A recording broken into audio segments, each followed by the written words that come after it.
स्वागत है आपका डार्क मंडे पर। डर और रहस्यों की उस दुनिया में जहां हर कहानी आपके रोंगटे खड़े कर देगी। आज हम लाए हैं शैतानी डायन की दहला देने वाली सीरीज। अगर आप सच्चे हॉरर फैन हैं तो वीडियो को अंत तक जरूर देखें और हाँ, डार्क मंडे को लाइक करें, कमेंट करें, शेयर करें और सब्सक्राइब करना बिल्कुल मत भूलना, क्योंकि आगे आने वाली कहानियां और भी डरावनी होंगी। अगर आप भी चाहते हैं कि अगली कहानी में आपका नाम लिया जाए तो चैनल को सब्सक्राइब करके एक प्यारा सा कमेंट कर दें और अपना नाम लिखना ना भूलें। तो चलिए कहानी को आगे पढ़ते हैं। रात का सन्नाटा किसी बूढ़ी औरत की टूटी सांसों की तरह खींचा हुआ था। आधी रात का समय, चांद बादलों में छिपा हुआ और हवा में ऐसी ठंडक जैसे कोई अदृश्य मौत चुपके चुपके गांव की गलियों में घूम रही हो। यह कहानी है मलसर गांव की, जो उत्तर प्रदेश और मध्य प्रदेश की सीमा पर बसा हुआ था। चारों तरफ जंगल, बीच में कुछ कच्चे पक्के मकान और एक पुराना तालाब जिसे लोग काला ताल कहते थे। कहते हैं इस तालाब में कभी इंसान का चेहरा साफ दिखाई नहीं देता था, चाहे पानी कितना भी शांत क्यों न हो। गांव के लोग मानते थे कि तालाब में किसी प्रेतनी की परछाई रहती है। गांव वाले दिन के उजाले में भी उस तालाब के पास जाने से कतराते थे, मगर रात को तो भूलकर भी कोई इधर का रुख नहीं करता था। मलसर गांव में पिछले कुछ महीनों से एक अनजानी औरत को देखा जा रहा था। वह औरत हमेशा सफेद धोती जैसी फटी पुरानी साड़ी में दिखाई देती। उसके बाल इतने लंबे और उलझे हुए थे कि अक्सर जमीन पर घसीटते रहते। कोई कहता कि उसने उसकी आंखें देखी हैं, लाल अंगारों की तरह जलती हुई। वह औरत अचानक गांव के किसी मोड़ पर दिखती और अगले ही पल गायब हो जाती। पहले लोग उसे आम भूतनी समझते रहे, मगर जब गांव में एक के बाद एक अजीब हादसे होने लगे, तब सबको यकीन हो गया कि यह कोई साधारण आत्मा नहीं बल्कि शैतानी डायन है। गांव के पास रहने वाला लकड़हारा हरिपाल रोज रात को जंगल से लकड़ी काट कर लाता था। एक रात वह देर से लौटा। उसके बेटे ने दूर से देखा कि पिता के पीछे पीछे एक औरत चल रही है। पहले तो उसने सोचा कि कोई गांव की औरत होगी, मगर जैसे ही उसने ध्यान से देखा, उसके रोंगटे खड़े हो गए। वह औरत हवा में चल रही थी, उसके पैर जमीन को छू भी नहीं रहे थे। हरिपाल ने जब घर पहुंचकर दरवाजा बंद किया तो वही औरत खिड़की के पास खड़ी थी। उसके मुंह से खून टपक रहा था और आंखें आग की तरह चमक रही थी। अगली सुबह गांव वालों ने देखा, हरिपाल का पूरा परिवार बिस्तर पर मृत पड़ा था। चेहरों पर ऐसी दहशत जमी हुई थी जैसे मरने से पहले उन्होंने खुद मौत को अपने सामने खड़ा देखा हो। उसके बाद गांव वालों ने तय किया कि रात होते ही कोई घर से बाहर नहीं निकलेगा। गांव में रहने वाले बुजुर्ग साधु बाबा त्रिलोकी ने कई बार लोगों को चेताया था कि यह कोई सामान्य आत्मा नहीं बल्कि प्रेतनी से भी भयंकर एक शैतानी डायन है। उन्होंने कहा था, यह डायन सिर्फ जान नहीं लेती, यह आत्मा को निगल जाती है। जिसके पीछे पड़ जाए उसका नाम निशान मिटा देती है और इसकी असली शक्ति है काला ताल। बाबा त्रिलोकी के अनुसार सदियों पहले इस गांव की एक औरत को तंत्र मंत्र से शैतानी शक्तियां दी गई थी। वह औरत खून पीकर जवान रहती थी, मगर एक दिन गांव वालों ने मिलकर उसे तालाब में जिंदा गाड़ दिया। मरते समय उसने श्राप दिया, मैं लौटूंगी हर पीढ़ी में और अपने श्राप का कर्ज वसूल करूंगी। गांव के नौजवान नवदीप को इन कहानियों पर यकीन नहीं था। वह शहर से पढ़ाई करके आया था और उसे लगता था कि ये सब अंधविश्वास है। उसकी बचपन की दोस्त रोशनी बार बार उसे समझाती, तू मजाक समझता है नवदीप, लेकिन गांव में जो मौतें हो रही हैं उनका कोई तो कारण होगा। मगर नवदीप हंसकर टाल देता। एक रात नवदीप ने सच्चाई साबित करने के लिए खुद तालाब के पास जाने का फैसला किया। रात के 12 बजे जब पूरा गांव नींद में था, नवदीप चुपके से काला ताल के किनारे पहुंचा। हवा एकदम ठंडी थी और पैरों से अजीब आवाजें आ रही थीं। वह तालाब के पानी में झांकने लगा। सचमुच उसका चेहरा बिल्कुल भी दिखाई नहीं दे रहा था। अचानक उसने पानी में किसी और की परछाई देखी, एक औरत की। नवदीप ने पलट कर देखा, पीछे कोई नहीं था, मगर तालाब के पानी में वह औरत धीरे धीरे मुस्कुरा रही थी। अचानक वह औरत पानी से बाहर निकल आई। लंबे बाल, लाल आंखें और नुकीले दांत। वह सीधा नवदीप की ओर झपटी। नवदीप ने किसी तरह भागकर अपने कमरे का दरवाजा बंद कर लिया, लेकिन उसे महसूस हो रहा था कि बाहर कोई खड़ा है, सांसें ले रहा है, दरवाजे पर नाखून रगड़ रहा है। अगली सुबह गांव में फिर एक सनसनी फैल गई। तालाब के पास गांव का एक लड़का अनिल मरा पड़ा मिला। उसके पूरे शरीर पर नीले निशान थे, जैसे किसी ने खून चूस लिया हो। गांव वालों का गुस्सा फूट पड़ा। सबका मानना था कि यह काम उसी शैतानी डायन का है। बाबा त्रिलोकी ने कहा, डायन जाग चुकी है, अगर इसे रोका नहीं गया तो पूरा गांव तबाह हो जाएगा। अब नवदीप को एहसास हुआ कि यह सचमुच कोई अंधविश्वास नहीं, बल्कि भयानक हकीकत है। वह इस रहस्य की जड़ तक जाना चाहता था। रोशनी ने डरते हुए कहा, नवदीप, तुझे नहीं पता ये खेल कितना खतरनाक है। लोग कहते हैं डायन से जिसने भी टक्कर ली वह जिंदा नहीं बचा, मगर नवदीप ने ठान लिया था कि वह इस राज को खोलेगा। और इसी तरह वह और रोशनी एक ऐसी जंग में उतरने वाले थे जहां हर कदम पर मौत उनका इंतजार कर रही थी। रात का अंधेरा हर तरफ अपनी पकड़ मजबूत कर चुका था। गांव के लोग दरवाजे खिड़कियां कसकर बंद करके अपने अपने घरों में दुबके हुए थे। हर कोई जानता था कि रात होते ही वह अदृश्य मौत गांव की गलियों में घूमती है। नवदीप उस रात सो नहीं पाया। तालाब के किनारे देखी हुई परछाई उसकी आंखों में बार बार घूम रही थी। वह जानता था कि यह महज उसका भ्रम नहीं था, वह औरत हकीकत में थी। सुबह होते ही गांव में फिर हड़कंप मच गया। इस बार शिकार बना था रामदयाल, गांव का पहलवान। रामदयाल को लोग उसकी ताकत और अकड़ के लिए जानते थे, मगर उस सुबह जब उसका शव तालाब के किनारे मिला तो लोग सिहर उठे। उसके पूरे शरीर पर लंबे लंबे नाखूनों के निशान थे और छाती के बीचों बीच एक बड़ा सा छेद था, जैसे दिल किसी ने नोचकर निकाल लिया हो। गांव वाले चिल्ला रहे थे, डायन ने उसे खा लिया, अब तो कोई बच नहीं सकता। गांव की चौपाल पर भीड़ जमा हुई। लोगों ने तय किया कि अब और चुप नहीं बैठ सकते, हमें उस औरत को पकड़ना ही होगा। एक नौजवान चिल्लाया, नहीं तो एक एक करके सब मर जाएंगे। मगर बाबा त्रिलोकी ने सबको शांत किया। उन्होंने कहा, यह कोई साधारण प्रेत नहीं, यह शैतानी डायन है। इसे पकड़ना असंभव है, सिर्फ तंत्र मंत्र ही इसे रोक सकते हैं। गांव वाले घबराकर बाबा से समाधान मांगने लगे। बाबा बोले, हमें इसकी शक्ति का स्रोत ढूंढना होगा, और वह है काला ताल। जब तक वह तालाब जिंदा है, यह डायन भी अमर रहेगी। नवदीप ने सबके सामने कहा, अगर यह सब सच है तो मैं खुद पता लगाऊंगा। अब चुप बैठने से काम नहीं चलेगा। लोग उसे पागल कहने लगे, लेकिन रोशनी उसके साथ खड़ी रही। रोशनी ने धीमे स्वर में कहा, नवदीप, अगर तू ये सब करेगा तो तेरी जान भी जा सकती है।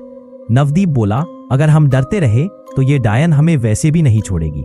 अब या तो इसे रोकना होगा या गांव बर्बाद हो जाएगा। उधर रात ढलते ही वह औरत फिर दिखाई दी। इस बार उसने गांव के बाहर बने पुराने स्कूल को अपना ठिकाना बना लिया। गांव के कुछ बच्चे खेलने खेलने वहां चले गए। अचानक उन्होंने देखा, क्लासरूम के बीचों बीच एक औरत बैठी है। उसके बाल जमीन पर फैले हुए और हाथों में किसी जानवर की हड्डियां थीं। बच्चों ने चीखते हुए भागना चाहा, मगर दरवाजा अपने आप बंद हो गया।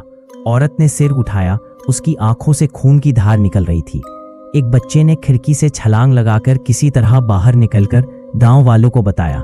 जब लोग दौड़े तो देखा क्लासरूम खाली था, सिर्फ दीवार पर खून से लिखा था, अगला शिकार मैं खुद चुनूंगी। अब गांव में हर कोई सहमा हुआ था।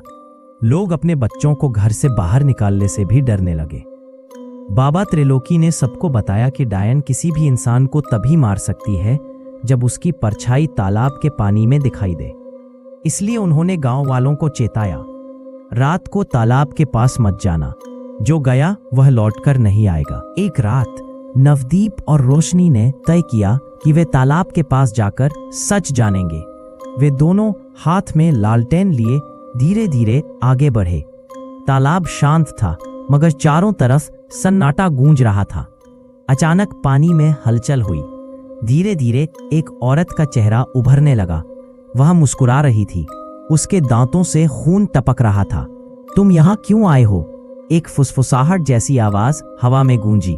रोशनी कांप गई, मगर नवदीप ने हिम्मत दिखाई। तू कौन है और गांव वालों को क्यों मार रही है? उस औरत की हंसी गूंजी। मैं वही हूँ जिसे तुम्हारे पूर्वजों ने धोखा देकर तालाब में दफना दिया था। अब मैं लौटी हूँ अपना बदला लेने। अचानक पानी से उसका आधा शरीर बाहर निकला, लंबे बाल, नुकीले नाखून और आंखों से बहता खून। वह नवदीप की ओर बढ़ी। नवदीप ने झट लालटेन उठाकर उसकी ओर कर दी। औरत चीख मारकर पीछे हट गई। तालाब का पानी उबलने लगा और वह गायब हो गई। नवदीप और रोशनी भागकर बाबा त्रिलोकी के पास पहुंचे और सब बताया। बाबा ने गहरी सांस ली और बोले, मैंने कहा था ना, वह लौट आई है। वो है चंपा जिसे 100 साल पहले गांव के लोगों ने जिंदा गाड़ा था। बाबा ने आगे कहा, उसे तंत्र मंत्र का ज्ञान था। उसने मरते समय काला ताल को श्राप दिया कि उसकी आत्मा यहीं कैद रहेगी और जब समय आएगा वो लौटकर अपने खून का कर्ज लेगी। रोशनी ने डरते हुए पूछा, क्या उसे हराया जा सकता है? बाबा की आंखें चमक उठी। हाँ, मगर आसान नहीं। उसे हराने के लिए एक विशेष मंत्र और तांत्रिक अग्नि चाहिए और वो तभी जलेगी जब कोई उसकी असली हड्डियां ढूंढ कर लाए। नवदीप ने पूछा, उसकी हड्डियां कहाँ हैं? धीरे से बोले, तालाब की गहराई में। उधर डायन अब और भयानक हो चुकी थी। उसने इस बार रामू किसान की जवान बेटी को अपना शिकार बनाया। लड़की की लाश अगले दिन खेत में मिली। चेहरा नीला, आंखें बाहर निकली हुई और पूरे शरीर से खून गायब। गांव अब पूरी तरह डर के साए में डूब चुका था। हर कोई बाबा त्रिलोकी की तरफ उम्मीद से देख रहा था। नवदीप ने ठान लिया था वह चाहे जान दे दे, लेकिन डायन की हड्डियां ढूंढकर ही रहेगा। रोशनी उसके साथ खड़ी थी। दोनों ने बाबा त्रिलोकी से वादा लिया कि वह उन्हें मंत्र और तांत्रिक अग्नि की विधि बताए। बाबा ने गंभीर स्वर में कहा, याद रखना, अगर तुम नाकाम हुए तो डायन सिर्फ तुम्हें ही नहीं, पूरे गांव को निगल जाएगी। गांव में भय का साया और गहरा हो चुका था। हर कोई अपने अपने घर में कैद था। चौपाल अब सुनसान रहती। बच्चों की खिलखिलाहट गायब हो चुकी थी। बस डर की खामोशी गांव पर राज कर रही थी। मगर इस खामोशी को तोड़ने के लिए एक शख्स तैयार था, नवदीप। उसने ठान लिया था कि चाहे जान जाए पर डायन का अंत करना ही होगा। नवदीप और रोशनी बाबा त्रिलोकी के पास पहुंचे। बाबा जंगल के अंदर बनी एक छोटी गुफा में रहते थे। दीवारों पर राख और लाल रंग के मंत्र लिखे हुए थे। बीच में एक अग्निकुंड जल रहा था। बाबा ने दोनों को बैठने का इशारा किया। उन्होंने गहरी आवाज में कहा, तुम लोग जिस राह पर कदम रख चुके हो वहां से लौटने का कोई रास्ता नहीं। अगर हिम्मत है तो आगे बढ़ो, वरना आज ही पीछे हट जाओ। नवदीप ने दृढ़ स्वर में कहा, बाबा, पीछे हटने का सवाल ही नहीं, हमें बताइए क्या करना होगा। बाबा ने एक तांबे का डिब्बा खोला। उसमें से एक तावीज निकाला जिस पर लाल धागा बंधा था। इसे गले में पहन लो, यह तुम्हें डायन की नजर से कुछ देर तक बचा सकता है। फिर उन्होंने राख से भरी एक छोटी पोटली दी। यह तांत्रिक राख है, इसे सिर्फ तब छिड़कना जब उसका असली रूप सामने आए। अगले दिन आधी रात को नवदीप और रोशनी तालाब की तरफ बढ़े। हवा में अजीब सी गंध फैली हुई थी। झींगुरों की आवाज भी थम चुकी थी। ऐसा लग रहा था मानो पूरा जंगल सांस रोके बैठा हो। तालाब के पास पहुंचते ही पानी अपने आप लहराने लगा। काले पानी में भंवर बनने लगे, जैसे कोई उन्हें भीतर खींच रहा हो। रोशनी ने कांपते हुए कहा, नवदीप, क्या हमें सच में इसमें उतरना पड़ेगा? नवदीप ने उसका हाथ थामा और बोला, अगर हमें इस गांव को बचाना है तो हाँ। दोनों ने रस्सी और मशाल लेकर तालाब में उतरना शुरू किया। जैसे जैसे वे नीचे जा रहे थे, पानी ठंडा से बर्फ जैसा होता जा रहा था। नीचे बिल्कुल अंधेरा था। अचानक पानी में आकृतियां बनने लगी, सैकड़ों चेहरों जैसी परछाइयां। सबकी आंखें लाल और मुंह से खून बह रहा था। रोशनी ने चीख मार दी, ये कौन है? एक धीमी आवाज गूंजी, ये सब वही है जिन्हें डायन ने मारा है। उनकी आत्माएं यहीं कैद है। नवदीप ने महसूस किया कि वे आत्माएं उसकी ओर हाथ बढ़ा रही थी, जैसे उसे पकड़कर खींच लेंगी। उसने जोर से मंत्र पढ़ना शुरू किया, ओम क्लीं कालिका देवी नमः। तभी वे आत्माएं धीरे धीरे गायब हो गईं। नीचे पहुंचकर उन्हें तालाब की तलहटी में मिट्टी और पत्थरों से ढकी हुई एक लोहे की संदूक जैसी चीज मिली। नवदीप ने उसे खोला तो अंदर से हड्डियों का ढेर और एक लाल चुनरी निकली। रोशनी ने डरते हुए कहा, क्या ये वही है? नवदीप ने सिर हिलाया, हाँ, ये उसी डायन की हड्डियां हैं। अचानक चारों तरफ पानी हिलने लगा। तालाब की सतह से वही औरत प्रकट हुई। लंबे बाल, लाल आंखें और मुंह से खून टपकता हुआ। उसने चीख मारकर कहा, मेरी हड्डियों को छूने की हिम्मत कैसे की तुमने? औरत धीरे धीरे पानी के भीतर उतर आई। अब उसका पूरा रूप दिखाई दे रहा था, आधा इंसान आधा प्रेत, पैर उल्टे, हाथ लंबे नाखूनों से भरे हुए। उसने रोशनी की ओर हाथ बढ़ाया। रोशनी ने डर के मारे आंखें बंद कर ली। तभी नवदीप ने तांत्रिक राख उसकी ओर फेंकी। राख उसके चेहरे पर पड़ते ही वह चीख मारकर पीछे हट गई। आह, यह राख, यह वही है जिसने मुझे जला दिया था। उसकी आंखों से आग की लपटें निकलने लगी। डायन ने गहरी आवाज में कहा, तुम लोग नहीं जानते कि असली दोषी कौन है।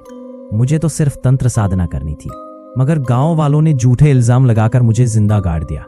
मैंने मरते वक्त कसम खाई थी हर पीढ़ी को अपने दर्द का हिस्सा चखाऊंगी। यही है मेरा श्राप। नवदीप चौंका। तो क्या वह महज खलनायिका नहीं थी? क्या उसे सचमुच निर्दोष होते हुए भी मार दिया गया था? रोशनी ने धीमे स्वर में कहा, नवदीप, अगर ये सच है तो हमें इसे मुक्त करना होगा। मगर बात पूरी होने से पहले ही डायन ने हमला कर दिया। उसने अपने लंबे बालों से दोनों को जकड़ लिया और गहराई में खींचने लगी। नवदीप ने पूरी ताकत से मशाल उसकी ओर धकेली।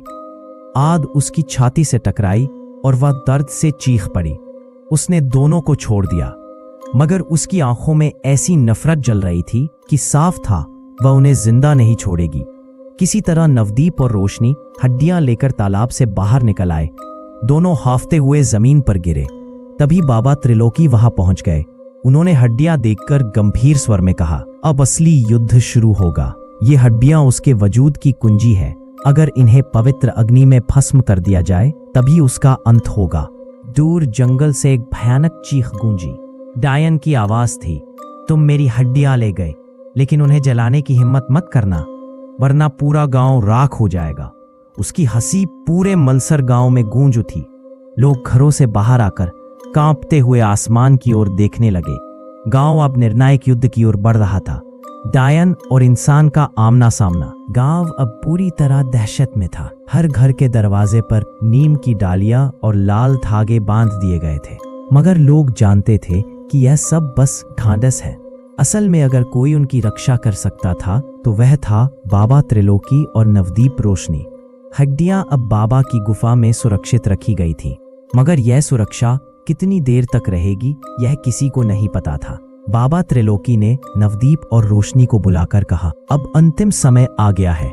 यह हड्डियां कल मध्य रात्रि में पवित्र अग्नि में जलाई जानी चाहिए, तभी इस शैतान का अंत संभव है। उन्होंने एक विशेष यज्ञ कुंड तैयार किया। चारों ओर मंत्र लिखे गए, बीच में घी और जड़ी बूटियां रखी गई। नवदीप और रोशनी को उन्होंने मंत्र सिखाए। याद रखना, अगर तुम दोनों एक स्वर में यह मंत्र नहीं बोल पाए तो अग्नि जलने से पहले ही वह डायन आकर सब नष्ट कर देगी। रोशनी का दिल जोर जोर से धड़क रहा था, लेकिन नवदीप के चेहरे पर दृढ़ निश्चय था। रात गहराने लगी। चारों तरफ ऐसा सन्नाटा था कि अपनी सांस भी डर पैदा कर रही थी। अचानक हवा चलने लगी। नीम के पेड़ से पत्तियां टूटकर जमीन पर बिखरने लगी। दूर से एक औरत की कराहने जैसी आवाज गूंजी। गांव वाले अपने अपने घरों में छिप गए। बाबा ने कहा, वह आ गई है। गांव के बीचों बीच एक धुंधली आकृति प्रकट हुई। धीरे धीरे वह औरत साफ दिखने लगी। लंबे बिखरे बाल, खून से लथपथ मुंह और हाथों में इंसानी हड्डियां। उसकी चीख ने पूरा गांव हिला दिया। मेरी हड्डियां मुझे लौटा दो, वरना सबको चीर फाड़ डालूंगी। कुछ लोग डर के मारे भाग खड़े हुए, मगर ज्यादातर दरवाजे बंद करके कांपते रहे। बाबा त्रिलोकी, नवदीप और रोशनी यज्ञकुंड के पास खड़े थे। बाबा ने तांत्रिक डमरू बजाना शुरू किया और मंत्र पढ़ने लगे। डायन गुस्से में आगे बढ़ी। उसके कदम जमीन पर नहीं पड़ रहे थे, बल्कि हवा में तैरते हुए बढ़ रहे थे। वह चीखी, बाबा तूने मुझे कभी नहीं समझा, अब मैं तेरे चेले की आत्मा निगल जाऊंगी। इतना कहते ही वह सीधा नवदीप पर झपटी। नवदीप ने ताबीज उठाकर उसकी ओर दिखाया। ताबीज की चमक से डायन पीछे हट गई, मगर उसकी आंखें और भी लाल हो गई। रोशनी ने हिम्मत करके राख उसकी ओर फेंकी। राख छूते ही उसका चेहरा जलने लगा और वह दर्द से चीखी, मगर अगले ही पल उसने अपनी बालों की लंबी जटाएं फैलाकर रोशनी को जकड़ लिया। रोशनी हवा में लटक गई और सांसें टूटने लगी। नवदीप चीखा, रोशनी, उसने तलवार जैसी लकड़ी उठाकर डायन के बाल काट दिए। रोशनी नीचे गिर गई और हांफने लगी। अब बाबा ने संकेत किया, जल्दी मंत्र पढ़ो। नवदीप और रोशनी ने दोनों हाथ जोड़कर मंत्र का जाप शुरू किया। ओम अग्निदेवाय नमः, ओम अग्निदेवाय नमः। यज्ञ कुंड की आग अचानक तेज हो उठी, हड्डियां जलने लगी। डायन चीख मारकर कूदी और आग बुझाने लगी, मगर हर बार उसकी हथेलियां जल जाती। उसकी चीखें इतनी भयानक थीं कि गांव वाले घरों में कान बंद करने लगे। जब आग तेज हुई तो डायन ने अपना रूप बदल लिया। वह रोशनी की शक्ल में आ गई और रोते हुए बोली, नवदीप मुझे बचा लो, ये आग मुझे जला रही है। नवदीप का दिल डगमगाने लगा। उसे सच और झूठ में फर्क नहीं समझ आ रहा था, मगर असली रोशनी ने कांपते हुए कहा, मैं यही हूं, उसकी बात मत सुन। डायन तुरंत अपने असली रूप में आ गई और हंसने लगी। अरे वाह, तुम दोनों को इतना आसानी से बेवकूफ नहीं बनाया जा सकता। आग अब हड्डियों को पूरी तरह घेर चुकी थी। डायन दर्द से तड़पने लगी।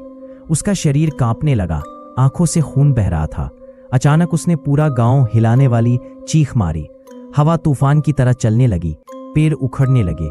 गांव वाले चीख चीख कर ईश्वर को पुकारने लगे। डायन ने आखिरी बार कहा, तुम लोगों ने मुझे फिर धोखा दिया। अब मेरा शाप तुम्हारी अगली पीढ़ियों को भी सताएगा। इतना कहकर उसका शरीर आग में जलकर राख हो गया। आग शांत हो गई। गांव में एकदम सन्नाटा छा गया। लोग धीरे धीरे अपने घरों से बाहर निकले। सब बाबा, नवदीप और रोशनी के पैरों पर गिर पड़े। आप लोगों ने हमें बचा लिया। मगर बाबा का चेहरा गंभीर था।